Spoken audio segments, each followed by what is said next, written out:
नमस्कार, माझं नाव अभिजित कांबळे, मी पनवेलवरून आलो आहे. स्पर्धक क्रमांक 25.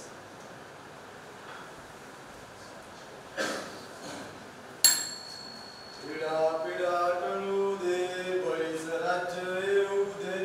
पिढा पिढा टळू दे, बळीच राज्य येऊ दे. बळीराज्य आणि त्याची गोष्ट तर तुम्हाला माहितच असेल, तरी थोडक्यात सांगतो. दिवाळीतील महत्त्वपूर्ण दिवस म्हणजे बलिप्रतिपदा. शेतकऱ्यांचा राजा बळीराजा.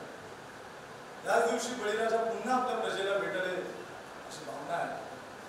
आणि याच दिवशी ग्रामीण भागात बहिणी आपल्या भावांना ओवाळतात आणि म्हणतात, पिढा पिढा टळू दे, बळीच राज्य येऊ दे.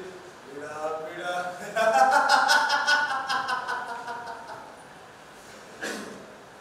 पण मी तो बळीराजा नाही, मी फक्त बळी. इंग्लिश मध्ये काय तो victim.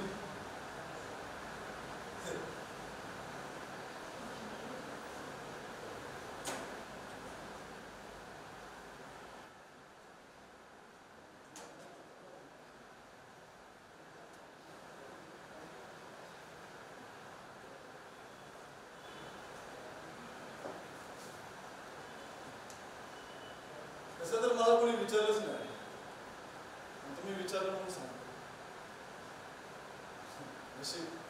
माझं मत मांडायला मला संधी मिळाली. गेले 20 वर्ष आधी सोबत काम करत असणाऱ्या एका बाईने माझ्यावर रेप केल्याचा आरोप. त्या आरोपाखाली माझ्यावर गुन्हा दाखल झाला. मला अटक करण्यात आली. साहेब नको साहेब. अहो साहेब मी काय नाही केलं साहेब. साहेब ती बाई खोटं बोलते.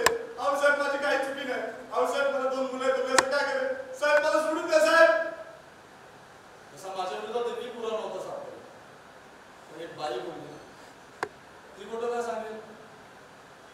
पुरुष असतातच खोटं आढळते, ते करणारच रे.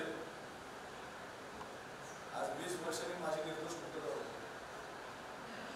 गेली 20 वर्ष मी निर्दोष म्हणूनच ओळखला झाला. आज जेलमधून सुटल्यावर घरी जाऊन बघतो, पण त्या जागी घरच नव्हतं.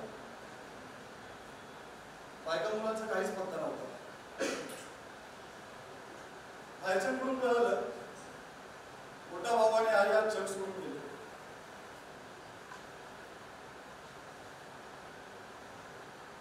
मग काय, बारक्या मुलाचं काहीच पत्ता नाही. ही चप्पल त्या माणसाची.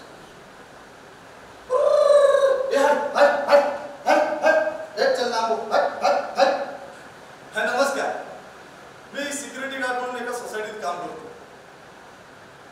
तिथे कुत्र्यांचा खूप त्रास होतो, म्हणून तिथल्या लोकांनी त्यांना हाकलून लावायचं काम मला सांगितलं. ते करत असताना कोणीतरी माझी कंप्लेंट केली, या मुक्या प्राण्याला मारतो. दुसऱ्या दिवशी 2 बायका आल्या आणि मला शिवीगाळ करत माझा गाडीने हल्ला करायला लागला. अहो बाई काय मारताय? अहो बाई मी काहीच नाही केलं. अहो बाई मी आम्हीच कामाला होतो. अहो माझं ऐकून तर घ्या. अहो तुमची तर मस्त समस्या तसं काहीच नाही. अहो मॅडम ऐकून तर घ्या. पण गुन्हा माझ्यावरच दाखल झाला. बरं मी त्यांच्यावर हातही नव्हता उचलले. माझं तोंड काळं केलं गेलं आणि मला अटक झाली. आज 3 वर्षांनी माझी निर्दोष मुक्तता झाली. ही चप्पल त्या सिक्युरिटी गार्डची. इकडे होतो का? अरे या इकडं. अहो मी राख्या आणि माझी अक्षता, आम्ही एकमेकांवर लई प्रेम करायचो. पण मी खालच्या जातीचा असल्यामुळे तिच्या घरच्यांना पसंत नव्हतं, म्हणून आम्ही पळून जायचं ठरवलं. ठरल्याप्रमाणे आम्ही तिथून निघालो. पण वाटेत तिचा भाव भेटला. दादा दादा आम्ही एकमेकांवर लई प्रेम करतो, मला लग्न करू दे ना. तिला विचारलं तर नाही म्हणून जागेवर दादा. अरे नाही, अरे दादा माझं ऐकून तरी घे. अरे ती खोटं बोलते, ती गावाला कशी बोलते. अरे दादा माझं ऐकून तरी घे. अरे माझं लय प्रेम आहे. मी विनवण्यात गेला, त्याने काहीच ऐकलं नाही, म्हणून माझ्यावर विनयभंगाची केस टाकली. ओ साहेब सोडा, ओ साहेब सोडा, ओ साहेब मी काय नाही केलं. अहो साहेब मला मारू नका.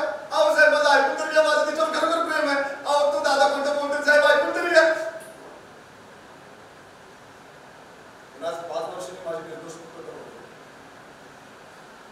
करायला लागली नंतर तिने तिचं स्टेटमेंट करतो. गेले 5 वर्ष मी एक बळीच ठेवतो. तोच बळी जो मी तुम्हाला सुरुवातीला सांगतो. बायकांनी त्यांचं बळ विनाकारण बेजबाबदार बळजबरीने लोकांवर लादू नये. कारण शिक्षा त्या निर्दोष व्यक्तीला होते, पण खऱ्या अर्थाने त्याचा कुटुंब शिक्षा भोगत असतो. मी एक समाज म्हणून तुम्हाला सांगायला आलो, आपल्या फायद्यासाठी कधीच कोणत्या निर्दोष व्यक्तीचा बळी करू नका. असं काय मी चाललो, बाहेर अजून बरीच मंडळी थांबली. येतो. पिढा पिढा टळू